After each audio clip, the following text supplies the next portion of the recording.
नमस्कार दोस्तों, श्री अनंता YouTube channel में आप सबका स्वागत है। दोस्तों, जैसे कि आप जानते हैं, श्री अनंता यूट्यूब चैनल पर हम उपनिषदों के बारे में भी आपको जानकारी दे रहे हैं।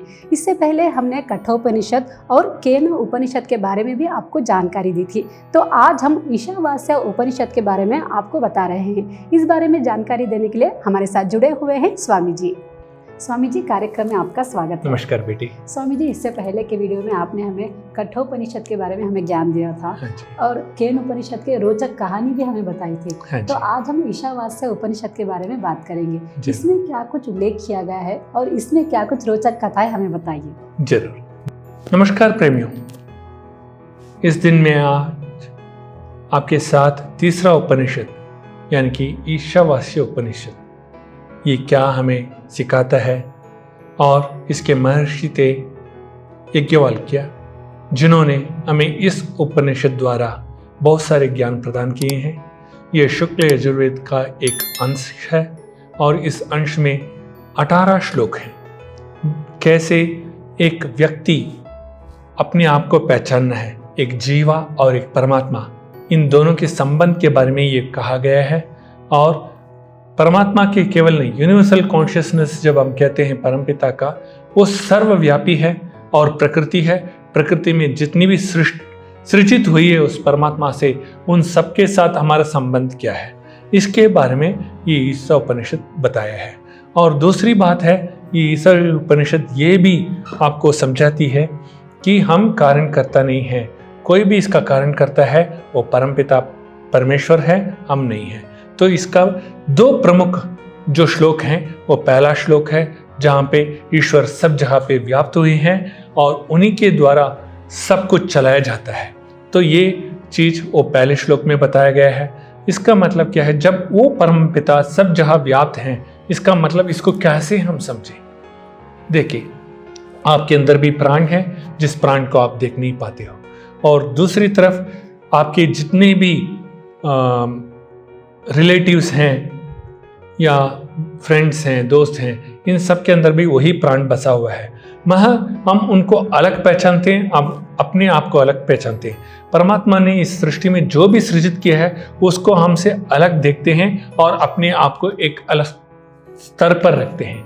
तो इसी कारणवश हम दुविधा में पड़ते हैं और हमारे जीवन में बहुत सारी कठिनाइयाँ हमें आती हैं। तो इन सबसे दूर रहना, तो पहले श्लोक में जो बताया गया है, प्राण एक ही है और वो प्राण सब में समा हुआ है, चाहे वो प्रकृति हो चाहे वो पुरुष हो।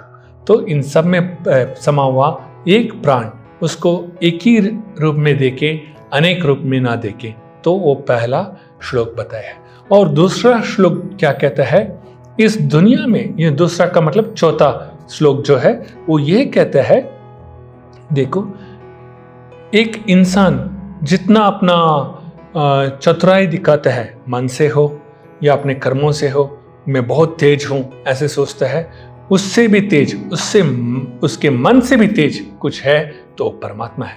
कारण क्या है, मैं एक जगह से दूसरी जगह पे पहुँचने के लिए मुझे कुछ समय तो लगती है, मगर उस परमात्मा को वो समय नहीं लगता। पता नहीं यहाँ पे दिन है और कहीं रात है। जो रात में किसी को कुछ भी कठिनाइयाँ आ जाती हैं, उस परमपिता को जो याद करते हैं, वहाँ पे वो प्रकट हो जाते हैं और उनकी दुविधा को दूर कर देते हैं। वही हमारे कोई भी रिलेटिव हो तो उनके पास हमें जाने के लिए समय लगता है, हम जा नहीं पाते हैं, परमात्मा वहाँ पे तत्क्षण पहुँच जाते हैं। इसीलिए उसको हम क्या कहते हैं, ओमनीपोटेंट, ओमनिशिएंट, वो सब जगह व्यापित है। उस परमपिता को हम कभी भी हमारे मन और इंद्रिय द्वारा उनको हम जीत नहीं सकते या उनको परख नहीं सकते। इसीलिए ये चौथा जो श्लोक है उसके बारे में कहता है, मन से भी जो गति में बहुत तेज है तो वो प्राण है, उस प्राण को कोई पकड़ नहीं सकता। तो इन दोनों का जो श्लोकों का अर्थ जो मैंने अभी बताया है, इसके 5 गुण हैं।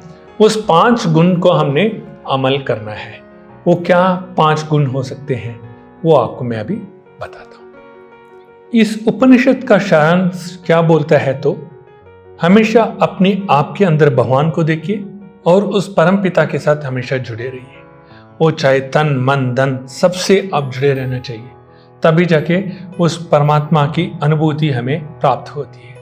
और जब हम परमात्मा से दूर हो जाते हैं तो हम अधर्म की ओर पांव रखने लग जाते हैं। और दूसरा जो सारांश है इसका, हमने हमेशा धर्म को स्थापना करना चाहिए। हमारे कार्य जो भी कर्म है वो धर्म की ओर बढ़ना चाहिए और ना ही अधर्म की ओर। कारण क्यों? इसकी जो कारनामे जो आती हैं जब हमारी अधर्म की ओर हम जाते हैं और गलत काम करते हैं, उससे हमारा मन बिगड़ सकता है और ना ही मन, हमारे कर्म भी बिगड़ सकते हैं और उसको हम